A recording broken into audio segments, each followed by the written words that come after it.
Good afternoon, and welcome to the Interdisciplinary Center's 2021-22 Public Events Series, Regeneration. My name is Susan Derwin, and I'm the IHC Director. As the public face of the humanities for the campus, our center mounts programs, including this series, that draw upon the expertise, practices, and skills associated with the humanities to support scholars in the production of new knowledge and to empower community members as agents of social change. I invite you to visit our website to learn about our other programs that serve diverse communities, including our interdisciplinary research support, our graduate training program in public humanities, our partnerships with local schools, including our bilingual interpretation program, our prison education program in literary studies, and our veterans writing workshop. I am very happy you have decided to join us for the inaugural lecture of the Regeneration series, and I hope that you will continue to join us for the next 8 months when scholars, activists, journalists, and artists will explore how societies and cultures move from crisis and upheaval into periods of sustainable and equitable regeneration. Upcoming speakers will also discuss how we are connected to past generations, how we care for the multiple generations of the present, and how the worlds we make will enable future generations to thrive. Before I introduce today's speaker, I want to make sure you are aware of the question and answer function on your screen. You can submit your questions to our speaker in Spanish or English at any time during the event. And when our speaker concludes his presentation, we will pose as many of your questions as possible to him. Live closed captioning is available today as well. I also want to extend our thanks to the Spanish interpreters for this event, Professor Viola Milio and Lucia Lupotti. Thanks go as well to IHC Associate Director Erin Nerstad and Senior Artist Paula Schaefer, who have done their utmost to make today's event run smoothly. Finally, I would like to acknowledge the Chumash people, who are the traditional custodians of the land upon which the IHC is located. And I would also like to pay respect to elders, both past and present, as well as to other indigenous peoples present today. We are delighted and fortunate to have David Pellow as the inaugural speaker of the Regeneration series. Hi, David. Professor Pellow is the Dehlsen and Department Chair of UCSB's Environmental Studies Program and Director of the Global Environmental Justice Project. His recent books include What is Critical Environmental Justice, the co-edited Keywords for Environmental Studies, and Total Liberation, the Power and Promise of Animal Rights and the Radical Earth Movement. Professor Pellow has volunteered for and served on the boards of directors of several community-based national and international organizations dedicated to improving the living and working environments for people of color, immigrants, indigenous peoples, and working class communities, including the Global Action Research Center, the Center for Urban Transformation, and Greenpeace USA. And today he is here to deliver his talk entitled Environmental Justice as Regeneration. Welcome. Thank you so much for that generous introduction, Dr. Derwin, and a big thanks to the IHC for hosting this event and this important series. Okay, I want to echo your land acknowledgement. I want to acknowledge that the land that I live, work, and recreate on is unceded indigenous Chumash territory. And I want to thank the many Chumash community members and leaders who've given me the opportunity to build relationships of trust, respect, and reciprocity. So today, I want to talk about regeneration through the lens of environmental justice. And I'll define those terms and then offer some illustrations of how they converge in creative ways through a consideration of 3 cases: the US prison system, mutual aid practices, and the Green New Deal. And then I'll wrap up with some concluding thoughts and be happy to take some questions. So let me begin with a problem. Extractive economies. This is a term that scholars and community activists are using to describe the dominant economic system that we have on Earth today. And I would say, and I may not make many friends by saying this, that it applies to both capitalist and socialist economies. Extractive economies constitute a system of exploitation and oppression that values consumerism, colonialism, and money over people and the planet. It perpetuates the enclosure of wealth and power for the few through predatory financing characterized by the expropriation from land and commonly accessed goods and services and the exploitation of human labor. Extractive economies view ecological materials not just as natural resources, but as commodities, which is very different than, say, a kin-centric approach that we see in many indigenous cosmologies that views non-human natures as kin and even family. Extractive economies dig, burn, and dump with no regard for the impacts on communities, and it uses force to undermine democracy, community, and our workers. The photo on the left is of a mine in the Ecuadorian Amazon, and the photo on the right is of the Mir diamond mine in Russia, two exhibit A's, if you will, of the extractive economy. So that's a problem. Here's a solution, or at least a response, a really productive response, a model of regenerative economies. These are economies that are based on ecological restoration, community protection, equitable partnerships, justice, and full and fair participatory processes. Regenerative economies seek to produce, consume, and redistribute resources in harmony with our ecosystems, values the dignity of work and of humanity, prioritizes community governance and collective ownership over our work and our resources, and ensures, or at least seeks to ensure, that everybody has access to healthy food, renewable energy, clean air and water, good jobs, and healthy living environments. So, two contrasting models of what our world could look like. Regenerative efforts are ubiquitous, meaning they're everywhere, and that's mostly good news. Now, I've just mentioned regenerative economies. There's also a robust movement to embrace regenerative agriculture. Food justice, food sovereignty movements are a part of this important work, and they're challenging the dominant model of industrial agriculture that relies on extraction of oil and other resources, soil depletion, heavy usage of fossil fuels, pesticides and herbicides, and the brutal exploitation of farm labor. And when I say farm labor, I mean both humans and non-human labor. Instead, regenerative agriculture seeks to embrace a model of agriculture that is more democratically controlled, that is needs-based rather than profit-driven, and that is more ecologically sound and sustainable, and focused on producing healthy and culturally appropriate foods.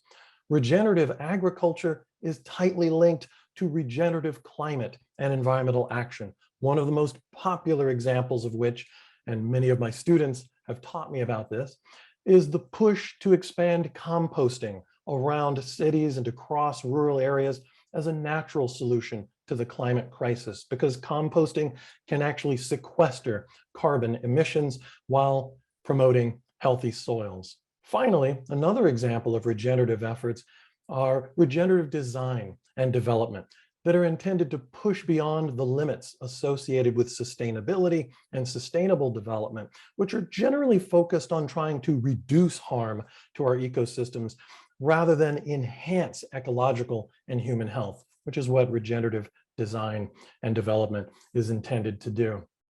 One example of this is here, actually two examples, two images from Nigerian-born visual artist Olalekan Jeyefus, which are works of speculative futures, particularly in spaces where people of color have been marginalized by gentrification and environmental risks and racist state violence.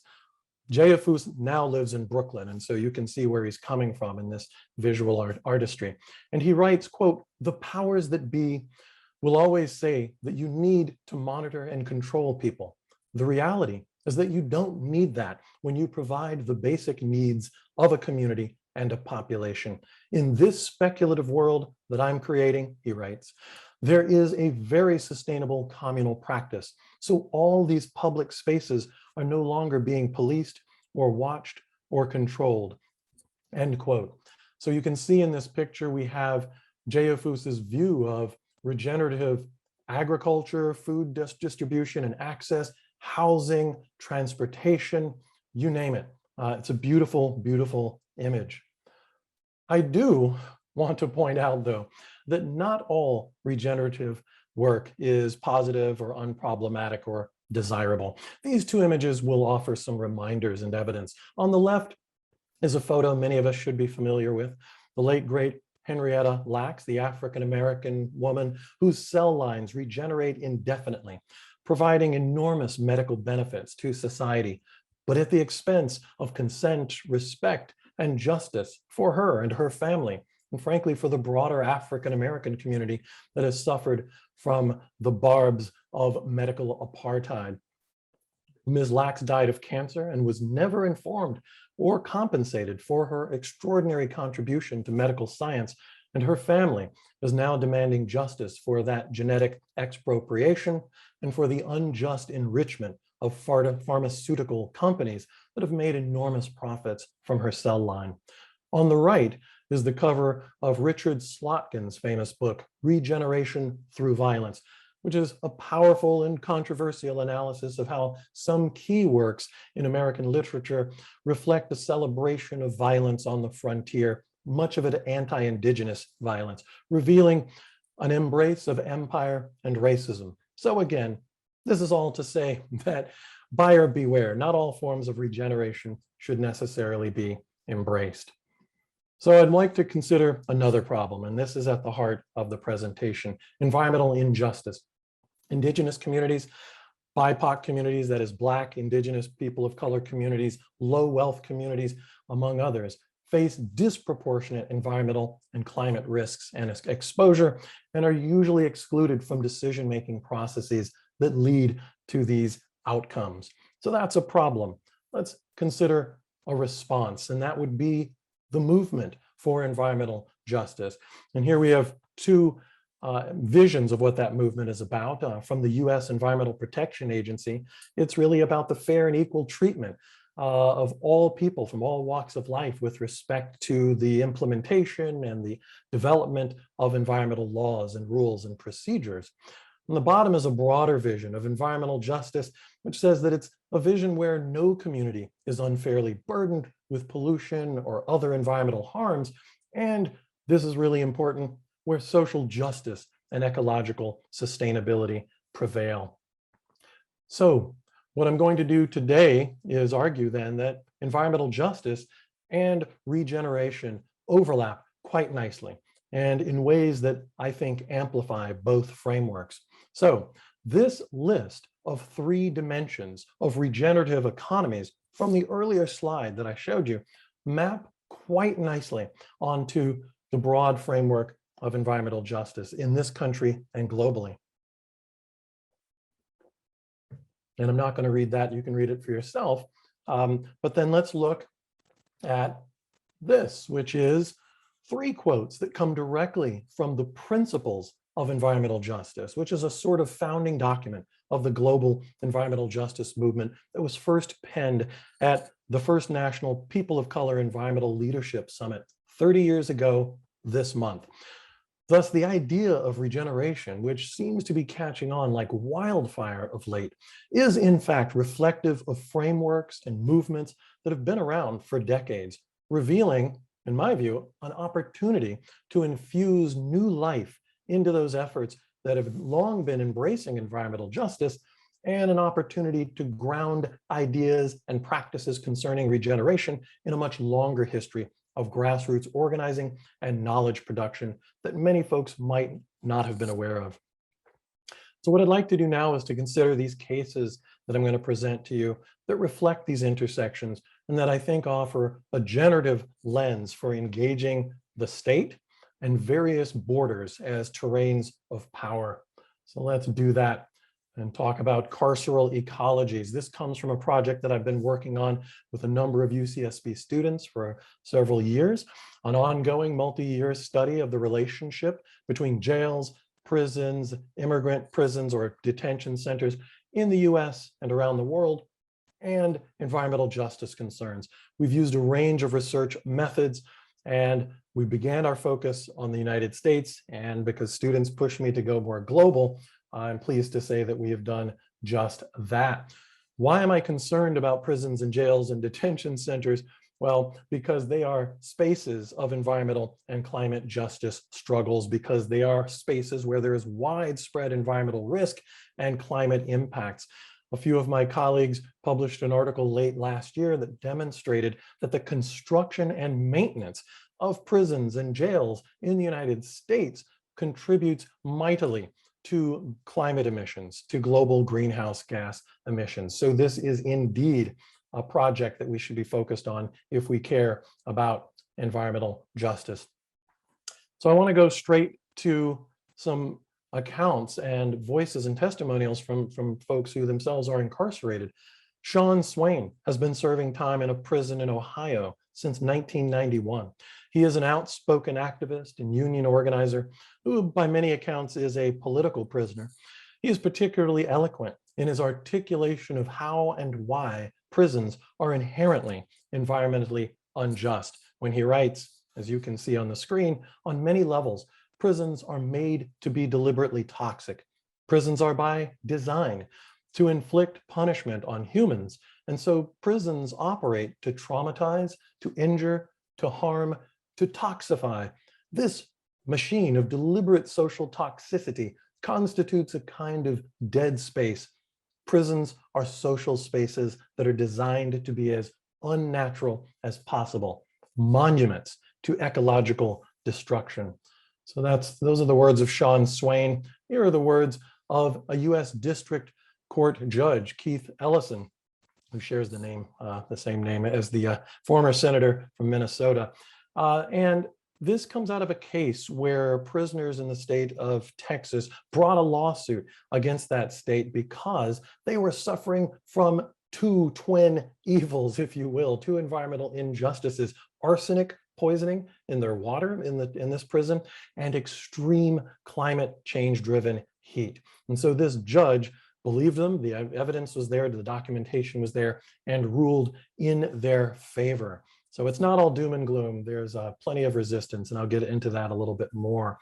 There are immigrant prisons all around this country and around the world. This is a photo from the Northwest Detention Center in the Seattle-Tacoma area, a privately operated prison designed to house more than 1,500 immigrant incarcerated folks, and is built adjacent to a federally designated toxic Superfund site. So if you take Sean Swain's words about prisons being inherently toxic, then you look at this situation where you have folks who are already politically and culturally and economically and legally vulnerable, who are placed in a situation where there is even further environmental risks and hazards because they are right next to a toxic Superfund site. Prisons are also sites of food injustices. These are photos of quote unquote food served to prisoners in the state of Texas that were taken in February of this year.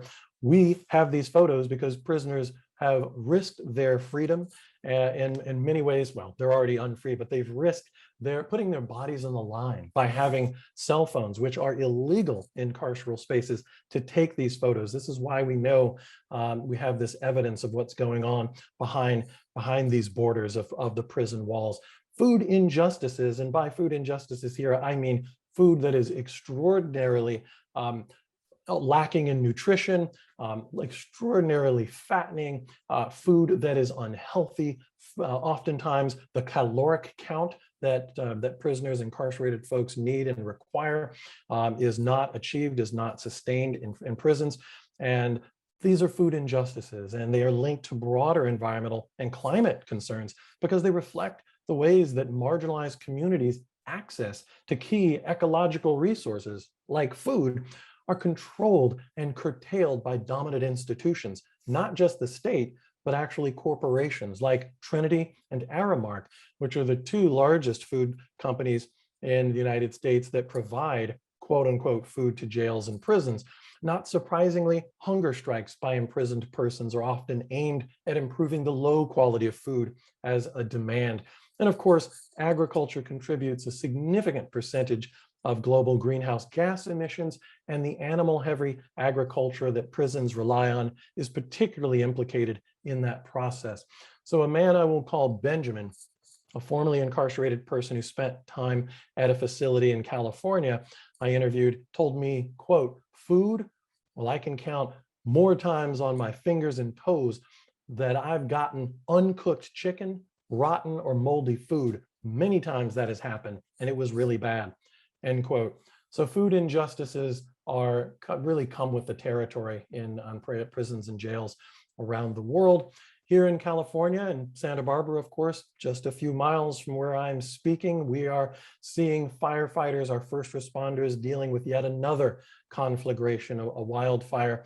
Incarcerated folks constitute a full third of the firefighting workforce in the state of California. In other states in the West Coast, many firefighters are drawn from juvenile prisons, and no parental consent is required in many cases to have these folks go out on the front lines and risk their lives. So the state has used imprisoned labor, human beings who are otherwise caged, to address the increasingly lethal threat of wildfires driven by climate disruption. So that's a bit of a window into the extractive economy that is the carceral system in the US. Prisons and jails are examples of extractive economies because they literally depend on the extraction, the violent uprooting, the siphoning off of human beings from our families, from our homes, from our communities, to be caged, to be locked up, forced to labor for the state and its partner industries. Prisons and jails are extractive as well because they require enormous volumes of fossil fuels, waters, and mined materials for their construction and for their everyday functioning. So let's consider some efforts to promote environmental justice as a response. I've already mentioned that resistance is ubiquitous. Let's look at this: hunger and labor strikes, commissary strikes and boycotts. Prisoners are bringing lawsuits against the prison system, engaging in what some people might think is outrageous demands, like demanding clean water and access to showers, healthy food, and healthcare. I will tell you that as an educator, I am super inspired by the fact that many incarcerated folks have pushed hard for access to educational curriculum, including ethnic studies, history, women's studies, and sociology. And I'm so pleased to see that faculty at UCSB, and in particular, IHC and Dr. Derwin, are doing some of this really, really important work. So we're building the movement, and we're doing so with gentlemen like this, Keith Malik Washington, who served time in the Wallace Pack prison in the state of Texas, which sits on not only indigenous land, but land that was once the largest and oldest cotton plantation in the state of Texas. This prison is also the site of considerable prison-led environmental justice resistance. Keith Malik Washington is the co-founder and chief spokesperson for the End Prison Slavery movement in Texas, a member of IWOC, the Incarcerated Workers Organizing Committee. So he's not just seeing himself as an incarcerated person, but as a worker as well, and the deputy chairman of the New African Black Panther Party's prison chapter. He's also been quite active in the national campaign to fight toxic prisons, which is a partner with me and my collab in this work. He describes, Mr. Washington describes, the entire prison system in the state of Texas as, quote, an enterprise based on a slave plantation work model, end quote. Fortunately, he's now out of prison and continues organizing and writing and promoting human rights and environmental justice for incarcerated persons. So as I said, resistance is ubiquitous. I am pleased to be working with the support committee for this gentleman, Tim Young, who is a wrongfully convicted Black man on death row at San Quentin State Prison. In 2019, he collaborated with artist Jackie Sumel to design and construct what is called a solitary garden, which you can see there on the right, on the campus of UC Santa Cruz, and students there are working with him as well as our faculty. This is part of a larger collection of what is called the Solitary Garden, these art pieces that are advocating for prison abolition and dedicated to imagining a landscape without incarceration. Tim Young is a prison abolitionist and an environmental justice activist. And the proof is in his own writing. He writes, quote, "Capitalism is an octopus that has its suckered arms on all aspects of life. Nothing goes unmolested, not even in times of contagion." And by the way, they are on lockdown or have been for quite some time because of COVID. He continues, "I think of the birds, the bees, the butterflies that visit this garden. I think of the deer that are out there feasting on our spring harvest. In doing so, this reminds me of our interdependence with the non-human world. Prison abolition," he continues, "and the fight for environmental justice are equal parts of the same struggle," end quote. So all of this is an example of, in my view, environmental justice as regeneration, because carceral spaces are sites of the extreme brutality associated with the extractive economy, as well as deep creativity and resistance against it. These are sites of some of the most inspiring and important environmental justice and regenerative movement organizing and leadership, through which incarcerated persons and their allies are producing a vision and a practice of relationships and economies of care, respect, democracy, sustainability, equity, and justice for humans and for our non-human communities. So let me now talk about my next case, which is focusing on the practice and theory of mutual aid. This case comes from some work that I'm doing with my colleagues Rachel McCain and Patrick Greiner. Legal scholar Dean Spade provides a simple definition of mutual aid. They define it as, quote, "collective coordination to meet each other's needs, usually from an awareness that the systems we have in place are not going to meet them," end quote. So mutual aid often involves ordinary people working together to provide their neighbors with food, water, medicine, and shelter during times of need. The aim of mutual aid is not only to meet folks' basic survival needs, but also to share an understanding of how systemic violence and systems of oppression have prevented people from meeting these needs in the first place. One classic example many of us are familiar with, of course, would be the Black Panther Party's free breakfast program, which provided people, and when I say people, I mean African Americans, Latinx folks, and white folks, with a much needed meal, but also created a space to critically engage with the liberation struggle, trying to develop an awareness of the systemic causes of shared oppression. So in such instances, mutual aid differs radically from systems of support that are based on charity. Thus, the important slogan, "Solidarity, not charity," that undergirds much of the mutual aid movement. Mutual aid, again, is not just about providing temporary forms of release in moments of crisis or institutional failure. It is about mobilizing people to build larger, more successful, and enduringly resilient social movements and communities. In this sense, a key feature of mutual aid is that it aims to build the social capacity of communities to respond to their needs without always relying on the state. Creating an infrastructure of mutual aid networks can equip communities to better navigate the increasingly frequent and forceful disasters that will occur as a result of global anthropogenic climate change. We're living through that right now in Santa Barbara. So mutual aid networks have demonstrated that we can organize ourselves and build infrastructure when formal institutions fail us, and that we can do so preemptively before those institutions fail us again. Early environmental justice studies in many wings of the environmental justice movement have generally looked to the state, the government, and its juridical and legal apparatus to resolve environmental justice conflicts. Well, in my work on critical environmental justice, I've invited us to approach this model with caution, considering the fact that the state apparatus consists of practices and structures that are often, not always, but often authoritarian, coercive, racist, patriarchal, exclusionary, militaristic, and most definitely anti-ecological.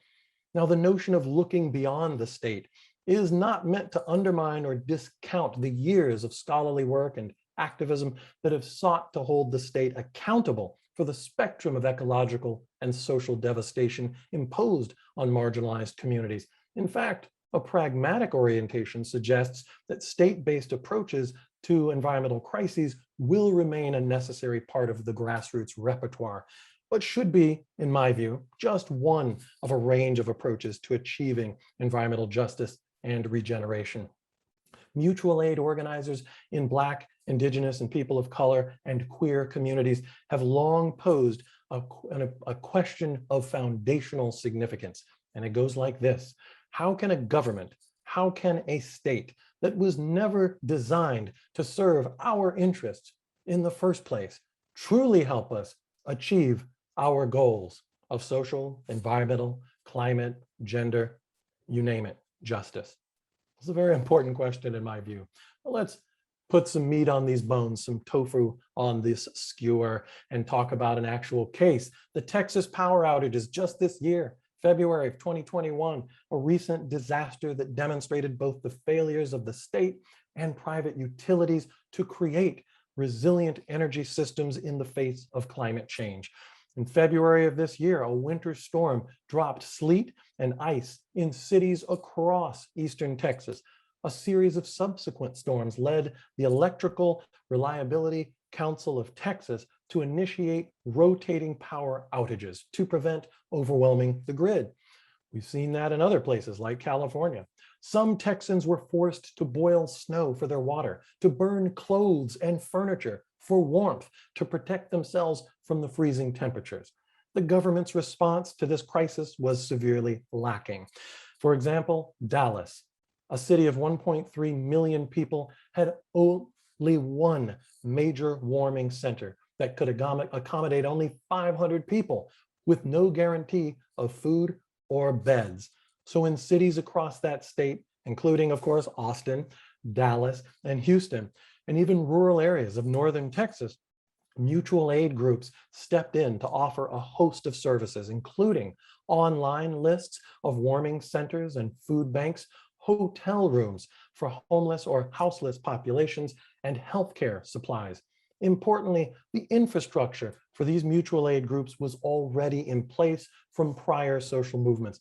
For example, organizers for the North Texas Rural Resilience Organization became involved in mutual aid during the height of the pandemic when they launched the Feed the People Dallas organization, a Black and brown-led organization that addresses the government's failure to provide food security in the area. So mutual aid networks have often emerged from long-standing social movement infrastructures, ones that can establish, maintain, and propagate dense local networks of community engagement, care, support, safety, and sometimes justice, demonstrating how communities can leverage a mutual aid approach for survival and regeneration.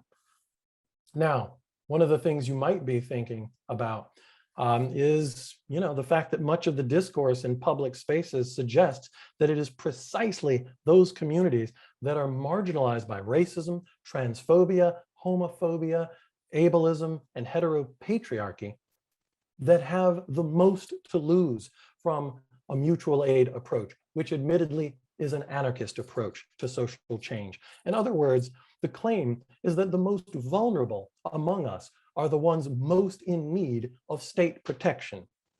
As recent scholarship on Black and queer anarchism demonstrates, such claims are contested by centuries of critical thought and action within these very same communities. For example, Jessica Gordon Nembhart's History of African American Cooperatives is a powerful contemporary companion to W.E.B. Du Bois's 1907 book, Economic Cooperation Among Negro Americans, both of which demonstrate how deep and long-standing the practice of self-organized mutual support is within Black communities. Going further, Marquise Bey contends that, quote, the history of Black radicality is a history of anarchic thought, and that the radical work that queerness and gender non-normativity do, as expressed in Black, queer, and trans feminisms, is anarchic par excellence, in that the dismantling of racial and gender hierarchies too often overlooked in classical anarchism is a fundamental rebuking of authoritarian rule, hierarchies, determination from without, and injustice. I also want to point out, of course, that for generations, sick and disabled trans people of color have long used networks of communal care to build new social relations that are more survivable for folks who are often left out of government support programs, and the proliferation of mutual aid networks during the height of the HIV/AIDS crisis provides another powerful example of how marginalized communities, ostracized and left to die by the government, have turned to communal care to survive. So mutual aid is an example of environmental justice as regeneration because it reveals how grassroots social movements work to meet some of the basic needs of marginalized people, particularly low wealth and BIPOC communities, both on an everyday basis and during moments when social and ecological disasters strike, particularly when those disasters are extreme weather events driven by climate change. And every such disaster, or certainly virtually every such disaster, tends to fall hardest on folks of low wealth and who are already marginalized. So the graphic on the left comes from the Climate Justice Alliance. The photo on the right is from the Bronzeville-Kenwood Mutual Aid Association of Chicago, which offers locally grown produce and hot meals to folks in need. So moving right along, I want to talk briefly about the Green New Deal as an example of regeneration and environmental justice. We may be familiar with this as a federal resolution, a template that centers around addressing climate change by building a green economy that is inclusive of all people and wants to ensure a just transition for folks who might otherwise be thrown out of work by the transition to a post-fossil fuel economy. So the main goal here is to bring down greenhouse gas emissions while also building up a green and fair and just economy.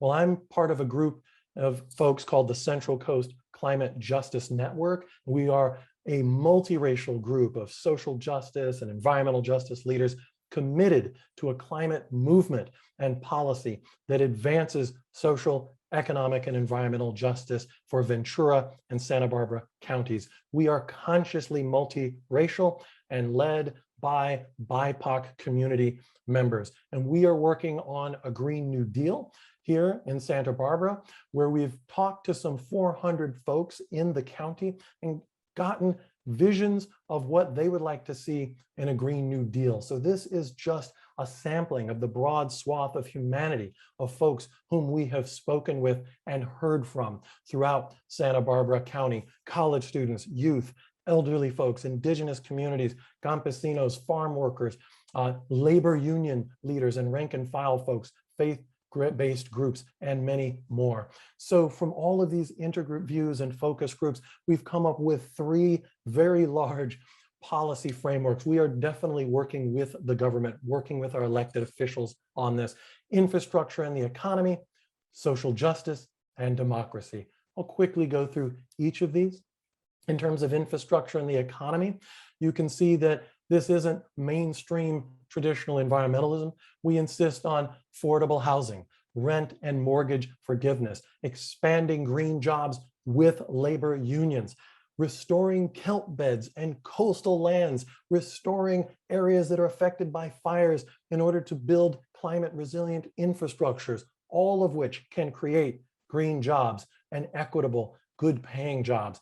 In terms of social justice, we recognize that intersecting crises require intersecting solutions. So drawing on the wisdom of Black Lives Matter and our Chumash community elders, we insist on reparations, on land trust, on making Santa Barbara County a sanctuary county, reducing the sheriff's budget, expunging criminal records to create pathways for entrepreneurialism in sustainable businesses.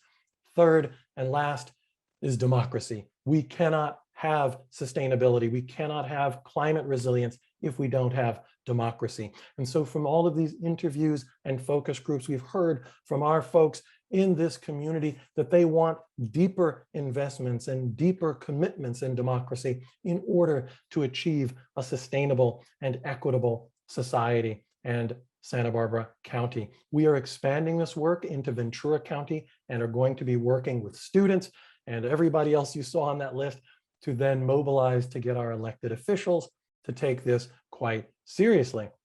So I want to start having some concluding thoughts here.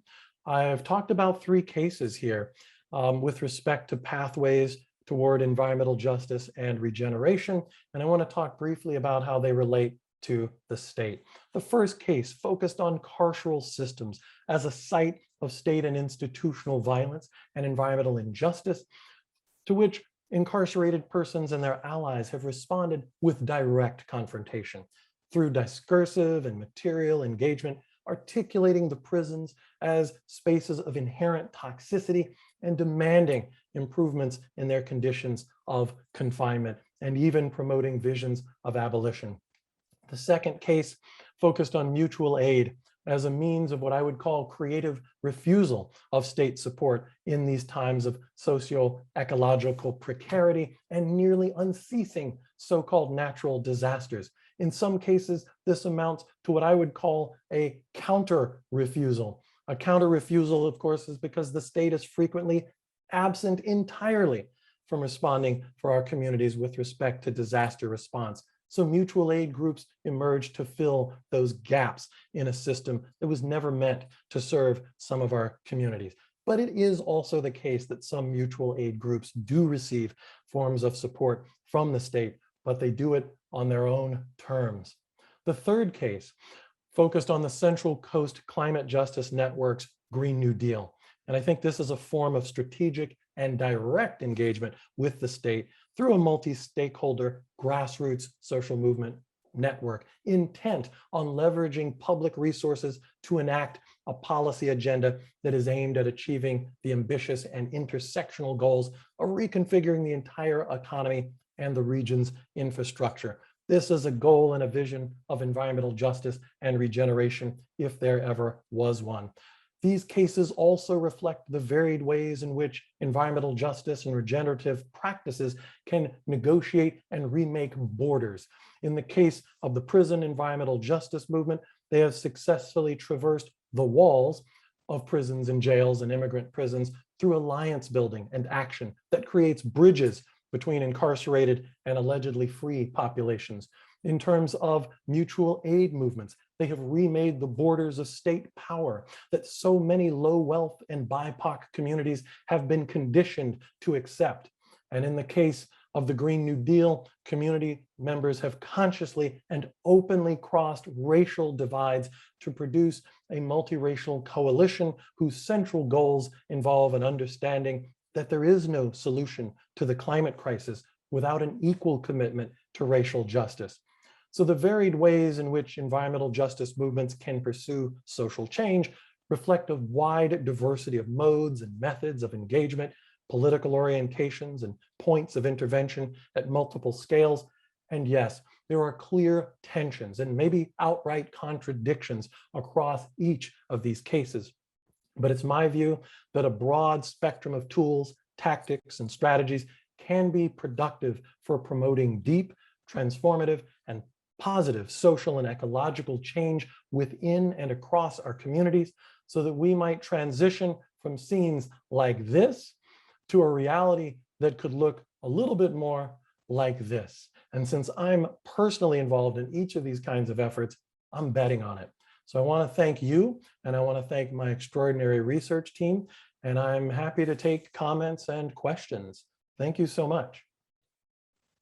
Thank you so much, David. That was just incredibly stimulating and generative in its own right. We do have questions. Whether your students have looked at our local county Santa Barbara jail with an environmental justice lens. Yeah, so briefly, we have, I've got a student who actually had his own drone who took photos of the county jail and the fact that it is in very close proximity to essentially a dump. And so this is a really great local example of the problem with environmental injustice and carceral spaces. I've yet to go beyond that to actually personally get involved in that case, but that is on my to-do list. But I will do that by reaching out to some of the amazing organizers who've already been doing that work in our community. So yes, stay tuned for that. And if folks have information that they'd like to share with me on that note, I'm all ears. So thank you. You mentioned that prisons are meant to be as toxic as possible and to traumatize prisoners, or the quotation you cited does, as part of punishment. So what do you think about other prison systems internationally, more based around reformation, that treat people better and have, I guess, a better relation to the environment? Yes, thank you for that question. I think that's super important. And as I always say to my students, I want to resist being a fundamentalist when it comes to my theoretical or political orientation. So I am definitely of the opinion that prisons are not all equal. They are not created equal. And we definitely see examples where in places in Scandinavia, in places in Central America, and even in the United States, we have different models where folks who are incarcerated are treated like human beings. They are treated like workers. They are treated with way more respect and humanity than we typically find in prisons around the world. For me, so I do think it's very important to acknowledge that there is a whole spectrum of the ways that prisons can operate, but I do fundamentally believe in restorative justice and that people are probably going to be much more productive and offer more benefits to society if we aren't caged. Now, there are, of course, prison systems in various parts of the world where people can actually leave the facility and go work. And so they are not actually caged at all times. And I think certainly that is an improvement in terms of what we've seen in this country and many other countries. So yes, a whole range, a whole spectrum. And I do think the abolitionist movement needs to take that seriously as a stepwise approach toward the eventual abolition of all carceral spaces. In looking at the Israeli apartheid and understanding Palestine as a carceral state, how does environmental justice, or how do environmental justice and regeneration come into play? How can we envision new borders in Palestine through environmental justice, resilience, regeneration, and mutual aid movements? Mm-hmm. Well, the good news is it's already happening. And we see, of course, the Israeli state, and I want to be clear that I am talking about the state, the government of Israel, and not all Israelis, because of course, there is a very, very strong and powerful movement of folks who are Israeli citizens, be they Arab, be they Jewish, and folks who are Jewish around the world who are anti-Zionist, who in no way identify with the punitive and brutal measures that the state of Israel is taking vis-a-vis the Palestinian folks. But yes, I mean, we look at the occupied territories as many people have said, this is the largest open air prison on earth. My students, as part of my collab, have done some great work. I showed a graphic of our 2020 annual report. And in that annual report, the Prison Environmental Justice Project, we actually address this very issue and this very concern around the Israeli government perpetrating environmental racism against folks who are incarcerated, but also against folks who are not, per se behind bars, but are dealing with, in every respect, otherwise a carceral situation. And so the Palestinian resistance against the Israeli state is inherently an environmental justice movement, because it is a decolonial, an anti-colonial movement that understands that the exploitation and the brutalization of the Palestinian peoples is intimately tied to the control and disenfranchisement of land and multi-species communities, to say nothing of the aerial space and aquatic environments. So there's already a strong human rights movement and environmental justice movement in Palestine that's been going on for many years, and I take my lead from them. Thank you. Okay, I have here a global and then a local question, or a global and then local global question. First, what are the possibilities of reciprocal solidarity and mutual aid across and between borders? How do we put attention and care into the local as well as the international? Yeah, there are many examples of mutual aid that are happening across borders. We see it on the US-Mexico border with indigenous communities, with migrant communities. There are so many organizations on both sides of the border that are trying to address that border crisis, that crisis of dehumanization that is occurring on both sides of the border. It is also a crisis of environmental injustice and climate injustice. So we see mutual aid groups, non-governmental organizations sharing ideas, sharing resources, and communicating and collaborating to ensure, or do their best to ensure, that folks who are often climate refugees, who are often survivors of climate and environmental injustice and other forms of violence, are provided with access to basic needs as they are trying to cross the border, whichever side they're trying to go to, in order to meet their basic needs. The global environmental justice movement, the transnational environmental justice movement, and climate justice movement arguably could be framed or reframed as a transnational mutual aid network. Transnational networks don't work very well if people aren't providing basic needs, resources, skill shares, and knowledge and methods of social change across these borders. So there's many ways I think we could perhaps think about ordinary social movements as mutual aid movements in and of themselves. All right, two practical questions. The first being generally about the actions that should be taken on the UC campus, and along with that question, some of the collaborations and programming that are developing here on campus and on Chumash lands with the American Indian Indigenous Collective and Environmental Studies group on campus. The question being then, so what action should be taken at UCSB, and how can traditional ecological knowledges and regeneration ecology be seen as complementary approaches? First question. Okay. All right. Well, let me say that I am really, really delighted that we have the American Indigenous Collective on campus, the AIC. They have done extraordinary work. I'm sorry, the American Indian and Indigenous Collective. They've done extraordinary work across a whole range of issues. And of course, finally secured really important space on campus, are moving forward on all sorts of important curricular offerings. And I, as the chair of the Department of Environmental Studies, am just proud to be collaborating with and learning from the folks, the many leaders in the AIC.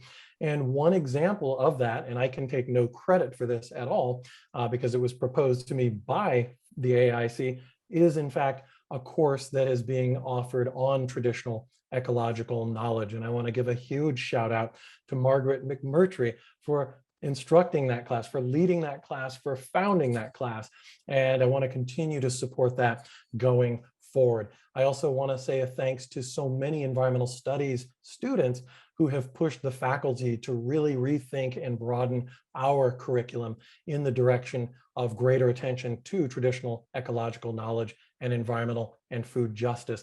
And we are in the process of doing that as part of our diversity, equity, and inclusion action plan. So stay tuned for that. All right, we have time for one or two more questions. Can you talk in practical terms about the concept of counter refusal of state power? What does that mean, practically speaking? Yeah, so practically speaking, what it means is an understanding that in many cases, maybe not all cases, the government, the state, disaster response or the provision of basic needs was never set up, was never designed to meet the needs of low wealth communities, was never set up, was never designed to meet the needs of Black, Indigenous, and people of color communities. And so what I mean by a counter refusal is not only are we trying to set up and provide those sources, those basic needs, those resources in times of failure, in times of crisis, like right now, what we're seeing with hurricanes, tornadoes, and wildfires, But to see this as a sustained everyday quotidian practice where mutual aid networks exist on a daily basis to provide basic needs for folks, because the government is often completely absent on a daily basis. So for me, that's a counter refusal, because you're not waiting for the government to then refuse you, you're actually preempting that. So, so my view is that what we are going to see, and I think no one could really argue with this, is that climate change is going to produce an unceasing, continuous set of natural disasters, and we would be very, very ill-advised to wait on and to expect the state to fill those critical gaps that were there prior to the onset of these crises. So we're going to need more mutual aid in the future, like it or not, as flawed and as imperfect as mutual aid certainly is. All right, a final question. So the knowledge you presented today is incredibly compelling and inspiring. Could you just speak in conclusion about what has compelled you and keeps you deeply engaged in your work? You know, I was raised by parents who were involved in the civil rights movement. My parents met when they were student activists, working for the Student Nonviolent Coordinating Committee and working with the likes of the late, great John Lewis. And so in many ways, it's just part of my DNA. It's in my blood, it's in my family history, this thirst for justice. It's also the case that I am far from the first person in my family to get a PhD. There's literally nothing that I could do that would impress my parents, my stepmom, and many of my grandparents who had advanced degrees. So education was also in my blood and part of my DNA. So for me, I feel like I have no choice but to do this. And I would also say, as somebody who's an African American and as an ecologist, I engage in this struggle because we have to struggle regardless of what the odds of success are. And so those are things that motivate me, keep me going. And I will say, and it's cliche, but damn it, it's true. My students in my classes and in my lab, they keep me going. They push me constantly to new horizons, pushing the envelope of my thinking and my activism. And my staff in environmental studies and my colleagues here on campus have done so as well. And in terms of the work that I presented today, I have to say I just got a letter from Tim Young, who's on death row at San Quentin, the man I mentioned earlier. And he is so eloquent. He is a poet, and it is the privilege and honor of being in correspondence and in communication with environmental justice leaders like Tim Young that also keeps me going, gets me up in the morning, and yes, sometimes keeps me up at night. But I want to thank you for this opportunity to speak and thank the IHC for the extraordinary space that you've created for this important work. Not my work, but the series work. So thank you. Well, you have catapulted us into the year of regeneration. I could not be more thankful to you for doing so. Thank you to our audience for attending. I hope you continue to be at our events, to continue learning, and have a good evening. Please fill out the post-event survey when you leave, and we look forward to being with you again very soon. Thank you, and good night to everybody.